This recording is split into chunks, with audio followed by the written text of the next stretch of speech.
सभी साथियों को नवबुद्धाई और जय भीम। मित्रों, आज मैं आप सबके समक्ष एक ऐसे राजनीतिक फैसले को लेकर या निर्णय को लेकर के आया हूं, और वो है हिंदू कोड बिल। जब इस देश के अंदर महिलाओं के साथ धार्मिक आधार पर बहुत ही क्रूर अत्याचार या अन्याय किया जा रहा था और इस देश की को नई नई आज़ादी प्राप्त हुई थी और बाबा साहब को कानून मंत्री बनने का शुभ अवसर प्राप्त हुआ था। कांग्रेस सरकार के सदस्य न होते हुए भी कांग्रेस ने बाबा साहब को कानून मंत्री का पद दिया, क्योंकि उस समय सभी राजनेता जानते थे कि पूरे हिंदुस्तान में बाबा साहब से बड़े कोई भी कानून के विधिवेत्ता नहीं है।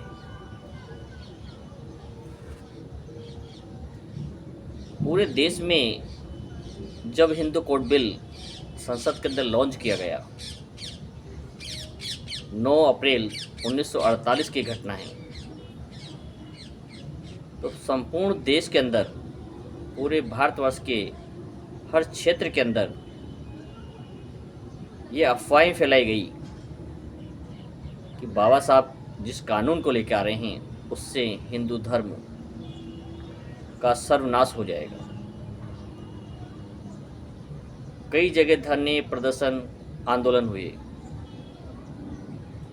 उस समय जितने भी राजनीतिक दल थे उन्होंने बड़ी जोर शोर से इसका विरोध किया। उस समय के जितने हिंदू धर्म के संगठन थे उन्होंने इसका पुरजोर विरोध किया और पूरा प्रयास किया कि किसी भी प्रकार से इस बिल को संसद में पास नहीं होने देना है। इस बात को जवाहरलाल नेहरू भी जानते थे कि यदि मैंने इसको लागू किया तो मेरी सरकार चली जाएगी, ये स्पष्ट था। लेकिन एक सूझबूझ वाले राजनेता, जो मजबूत इरादे वाली जो सरकारें या जो राजनीतिक दल होते हैं, वो तनिक भी हिचकिचाते नहीं हैं ऐसे मजबूत निर्णय को लेने के लिए। यदि इतिहास को देखें तो 2 घटनाएं ऐसी हैं, 2 कानून ऐसे हैं जो पूरी तरह से सरकार को पता था कि इनको लागू करने पर हमारी सत्ता जा सकती है।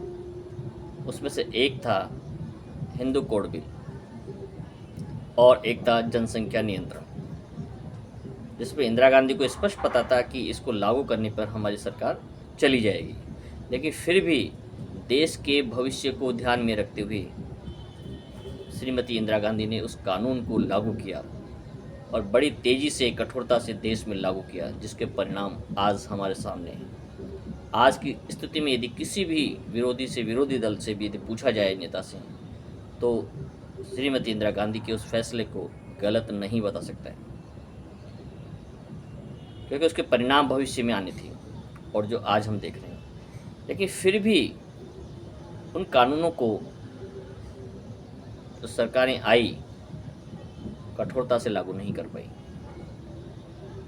आज भी कई सरकारें कहती हैं कि हम चुनाव जीत जाएंगे तो 2 बच्चों का कानून लेके आएंगे, लेकिन जैसे ही चुनाव ख़त्म होते हैं और इस योजना को, इस नियम को ठंडे बस्ते में डाल दिया जाता है, फिर दोबारा चुनाव आते हैं, फिर इसे उठाया जाता है, क्योंकि कोई भी राजनीतिक दल इस बात का रिस्क नहीं लेना चाहता है कि उसकी सत्ता चली जाए। लेकिन जो देश को प्रेम करते हैं और आगे रखते हैं अपने सिद्धांतों को से भी आगे, वो कभी भी ऐसे निर्णय लेने से पीछे नहीं हटते। तो हम बात कर रहे थे हिंदू कोड बिल की। तो 9 अप्रैल 1948 को जब संसद में लॉन्च किया तो पूरे देश में अभियान चलाया गया कि इस कानून को पूर्णतः निरस्त कराना है, लागू नहीं होना चाहिए। और जवाहरलाल नेहरू भी इस चीज़ को भाप गए थे कि यदि मैंने अभी इस अवसर पे इसे लागू किया तो मेरी सत्ता जा सकती है। तो बाबा साहब को जवाहरलाल नेहरू ने आश्वासन दिया कि मैं निश्चित रूप से कानून को पारित कराऊंगा, लेकिन ये समय अभी उचित नहीं है। बाबा साहब इस बात को मान गए और 1952 में दोबारा जो पहला लोकतांत्रिक विधिवत तरीके से चुनाव हुआ, उसमें कांग्रेस वापस सत्ता में आती हैं और बाबा साहब फिर से इसी प्रश्न को संसद में लेकर आते हैं। और जब नेहरू के द्वारा भी टाल मटोल की जाती हैं तो बाबा साहब अपने कानून मंत्री की पद को ठोकर मार देते हैं और अपने पद से इस्तीफा दे देते हैं। लेकिन एक ब्राह्मण होने के बावजूद भी जवाहरलाल नेहरू को पता था कि बाबा साहब का जो मिशन है, जो कानून है, भविष्य के गर्त में उसके जो परिणाम हैं उन्हें देख पा रहे थे। और देख पा रहे थे यदि देश के अंदर नारी मुक्ति के लिए यदि कोई अच्छा काम किया जा सकता है, नारी के सम्मान के लिए यदि काम किया जा सकता है, तो ये है हिंदू कोड बिल, जिसे लाना ही होगा। और वो अपनी संसद के सरकार के द्वारा इसको लॉन्च करते हैं और नेहरू के कार्यकाल में ही हिंदू कोड बिल पास होता है, जिसके परिणाम आज भारत की प्रत्येक नारी अनुभव कर रही हैं, महसूस कर रही हैं, उसके लाभ ले रही हैं। यदि सांसदीय कार्यकाल में उस दौर में यदि सबसे महत्वपूर्ण कोई कानून पारित हुआ और महिलाओं को जिसके प्रति कृतज्ञ होना चाहिए, जिनको पूजना चाहिए, तो वह हैं बाबा साहब। क्योंकि बाबा साहब ने यदि कानून नहीं लाया होता तो आज भी महिलाओं को दूसरे स्तर की नागरिक या दूसरे स्तर की महिला ही माना जाता है।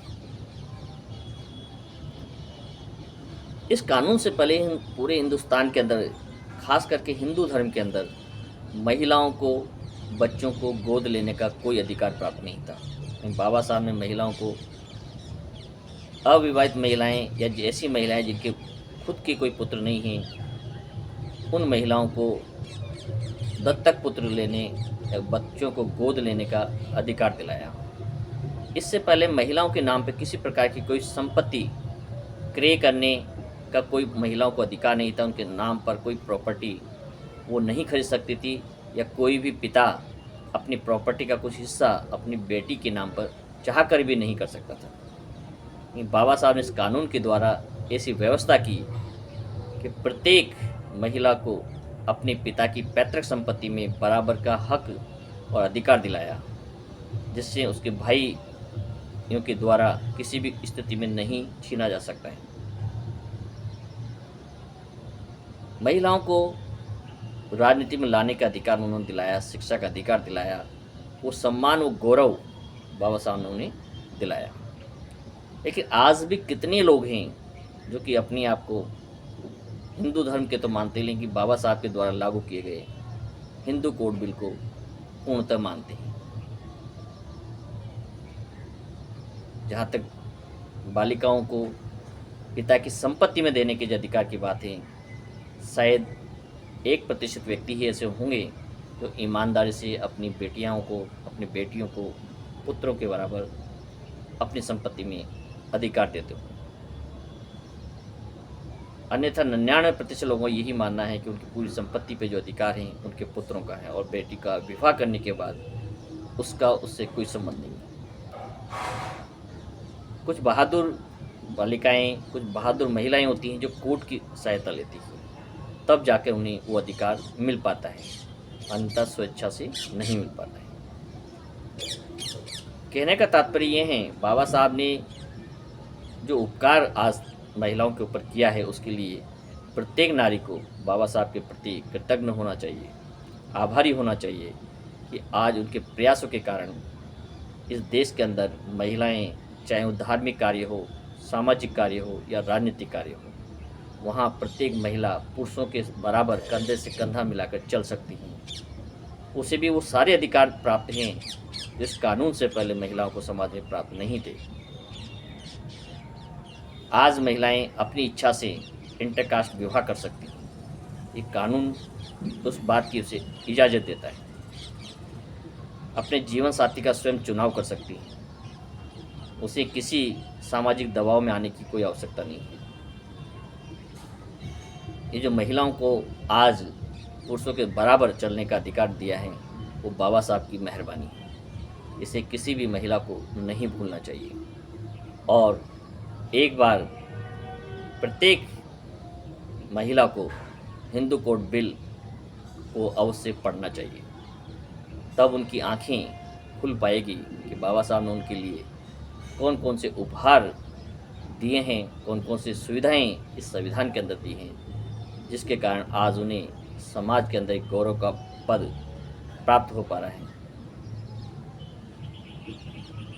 इस उपकार के लिए हम और संपूर्ण समाज को बाबा साहब के लिए प्रति कृतज्ञता प्रकट करनी चाहिए। ये थी हिंदू कोड बिल के ऊपर कुछ जानकारी जो आपके सबके समक्ष मैंने रखी।